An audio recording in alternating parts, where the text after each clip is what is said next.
রাব্বি, কেমন জমেছে ঈদের কেনাকাটা? শাফিন, প্রথমে যদি বলা শুরু করি যে আজকে যেহেতু রোজার ২১তম দিনে এসে ক্রেতাদের যে ভিড় সেটা অনেকটা বেশি। যদিও এখন সকালের তুলনায় ক্রেতাদের সংখ্যা বেড়েছে।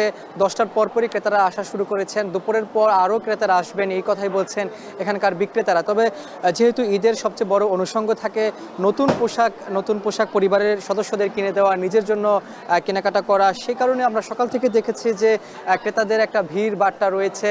অনেকে দেখে শুনে কিনছেন। অনেক ক্রেতারা বলছেন যে রোজার শুরুর দিকে তাদের যে পরিবারের স্বজন যারা ছিলেন, পরিবারের সদস্য যারা রয়েছেন, ছোটদের পোশাক তারা কিনে দিয়ে এখন তাদের পালা, অর্থাৎ তারা এখন দেখে শুনে কিনছেন। এবং দাম দরের যে বিষয়গুলো রয়েছে সেটি প্রতি বছরই দামের একটা অভিযোগ থাকে ক্রেতাদের, এবছরও রয়েছে। তারা বলছেন যে গত বছরের তুলনায় এবছরে পোশাকের দাম কিছুটা বেড়েছে। তবে বিক্রেতারা আরেকটি কথা বলছেন যে বিদেশি পোশাকের পাশাপাশি দেশীয় যে তৈরি পোশাক, সেই পোশাকের চাহিদা প্রতি বছরই বাড়ছে, এবছরই বেড়েছে এবং এবছরও বেড়েছে। এবং অন্যান্য বছরের তুলনায় প্রতি বছর যেহেতু নতুন কালেকশন আসে, নতুন ডিজাইন রঙের পোশাক আসে, এবছরও এই ঈদের আনন্দ ঘিরে কিন্তু নতুন পোশাকের একটি আধিক্য দেখা গিয়েছে। তবে এখানকার বিক্রেতারা বলছেন যে রোজার শুরুর দিকে বেচা বিক্রি কিছুটা কম হলেও এই বাকি যে 10 রোজা রয়েছে, অর্থাৎ শেষের 10 দিনের বেচা বিক্রিটা অনেকটা অংশে বেড়ে যায়। অর্থাৎ সারা মাসের বেচা বিক্রি শেষ 10 দিনে এসে সেটা বিক্রি করতে পারেন এই বিক্রেতারা বলছেন। তবে ক্রেতাদের আসলে এখানে আমরা দেখেছি যে কয়েকজনের সঙ্গে কথা বলেছি, তারা বলছেন দাম দর যেমনই হোক, দাম কিছুটা কাটছাট করে হলেও তারা নতুন পোশাক কিনতে চান, পরিবারের স্বজনদের জন্য কিনতে চান।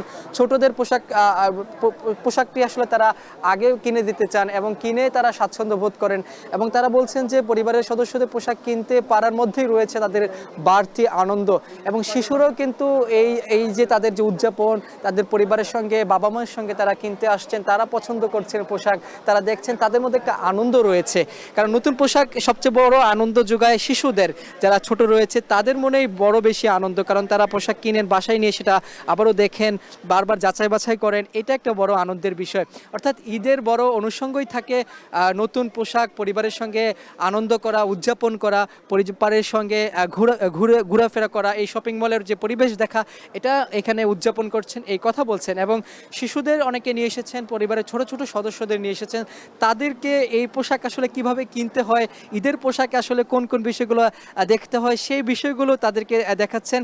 এবং পরিবারের সদস্যরা একটা কথাই বলছেন, তাদের এই আনন্দ যাতে কোনোভাবেই ফিকে না হয় সেই বিষয়টি তারা লক্ষ্য করছেন। তাদের সামর্থ্য অনুযায়ী, যার যতটুকু সামর্থ্য আছে সেই সামর্থ্য অনুযায়ী তারা এই পোশাক কিনে এই ঈদকে রাঙিয়ে তুলবেন এই আশা করছেন এখানকার যারা ক্রেতা রয়েছেন তারা। আবার বিক্রেতারাও বলছেন যে শেষ দিকে তাদের বেচা বিক্রি ভালো হবে, পুরো বছরের যেই আয় সেটা আসলে তারা এই ঈদকে ঘিরেই আসলে তারা তুলতে পারবেন এই আশা করছেন বিক্রেতারা। এই ছিল আমার কাছে সবশেষ খবর।